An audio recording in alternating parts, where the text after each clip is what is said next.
Now, here is the fucking mystery.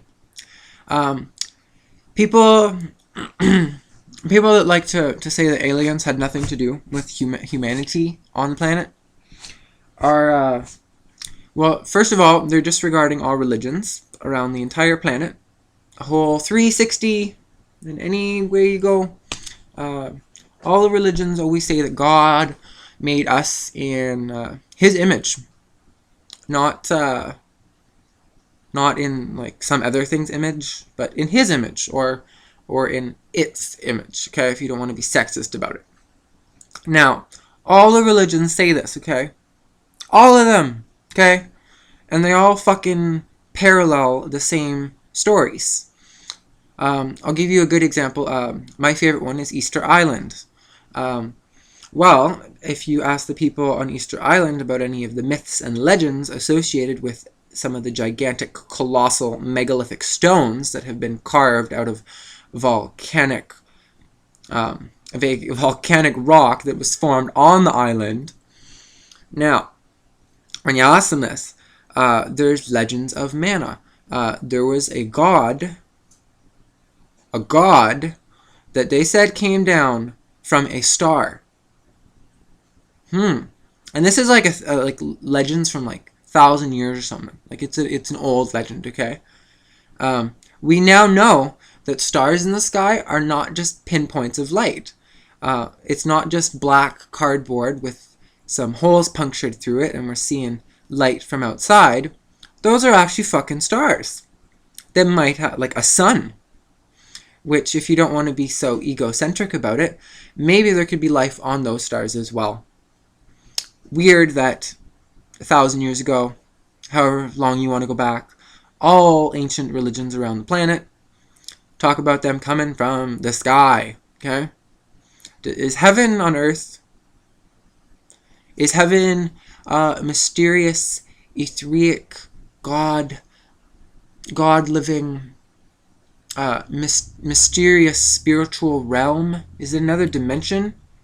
Or maybe it's fucking space. I wonder if you've ever thought of it that way. Because that would then unite all religions in one common front. Because it turns out that all of those gods that they were worshipping were actually extraterrestrial biological entities that people misinterpreted as gods. Do you get it now? Do you get it? Okay, now, where am I going? Where am I going with the research?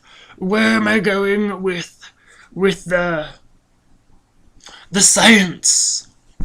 And here's where I'm going with the science.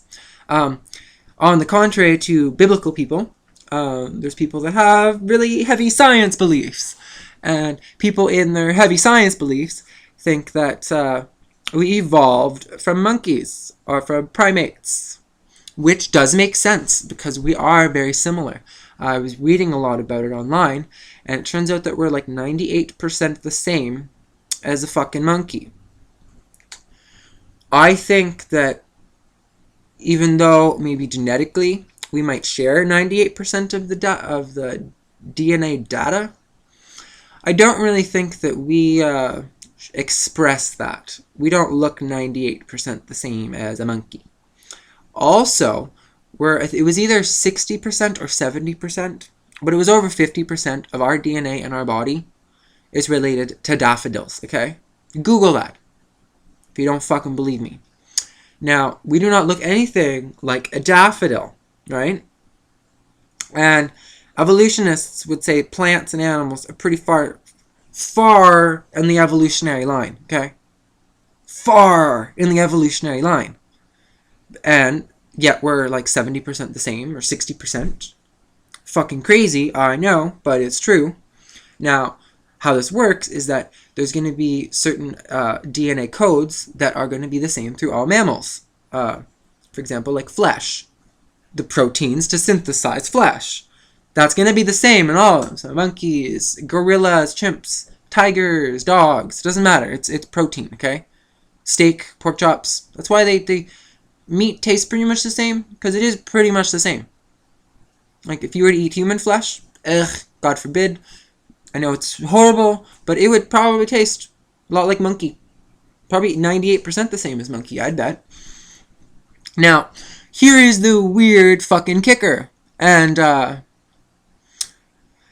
here we go. So we are 98% the same as monkeys. That's what Google will tell you if you Google it. And yeah, it also says that we have 46 chromosomes. And all primates have 48. Evolutionists say that evolution is a slow and gradual process that might be, what do you call it? It might be, the process of evolution might be sped up due to environmental factors, like, for example, the dinosaurs. I'm not going to debate what killed the dinosaurs, but let's just say it was a meteor, per se. Now, when the meteor wiped everything out, it gave the little, I don't remember the mouse's name, but it was a little teeny mouse, and that's actually what all of our mammals have evolved from, including ourselves. It was actually like a little mouse. And it actually existed at the same time as the dinosaurs. So, just so people know that, mammals didn't come after. There actually was some during the dinosaurs. It's just that the dinosaurs had, like, dominance. And then, after the meteor, which destroyed all the plants, all of the dinosaurs that need plant matter, because they're huge, they needed a lot of it, died. And then all of their predators, which were also huge, died too. And the ones that survived were little teeny mouse/rat. I don't really know exactly what it was, but if you Google it, you'll find out for yourself. And the video is not about that, so look it up for yourself if you want. But I was also reading more in Google about how did we lose 2 chromosomes. And skeptics say that we actually have those same 2 chromosomes. It's just that 2 chromosomes fused together to incorporate the genetic material from both chromosomes into one. Now, if we have 48 and you take 2 of them, and I don't know if I'm the only one that came to this conclusion or not, because I read this from, like, I don't remember the exact website, but if you look up, like, why do we only have 46 chromosomes? A lot of sources will tell you that it's because, well, 2 of the chromosomes fused together to make 1. Well, I'm really fucking sorry, but that doesn't make sense, because 48, you take 2 of them, you combine them together, that's 47, which isn't divisible, which wouldn't make sense for biology, because everything has to be divisible if it's going to be able to replicate itself. Oh! I don't understand how biologists didn't think of that one, because I never even went to university, and I can make that simple cross-reference. Also, the fact that they admitted that, so DNA from 2 chromosomes fused together into 1 chromosome, and then, so, going with that, then we also lost 1. So we didn't lose 2, we lost 1, because 2 were combined into 1. How did that happen through evolution? Like, mutations of genes happen within the chromosomes, okay? Like, they don't, a whole fucking chromosome just doesn't, isn't pulled out of fucking thin air. They don't just combine randomly. And for it to just happen, like, bam, like that, seems fucking odd. Now, so we're going to ignore all the science, and we're going to ignore all the religious perspectives, and we're just going to put our fucking head in the sand. Right? Right. Is that what you're going to do? Is that what you're going to do? Or are you maybe going to take your head out of the fucking sand, put your fingers on the keypad, and do some fucking research? And if you are non-biased and non-discriminatory with your information, you'll find out that the truth to all of this has been lying in our blood the entire time. Oh!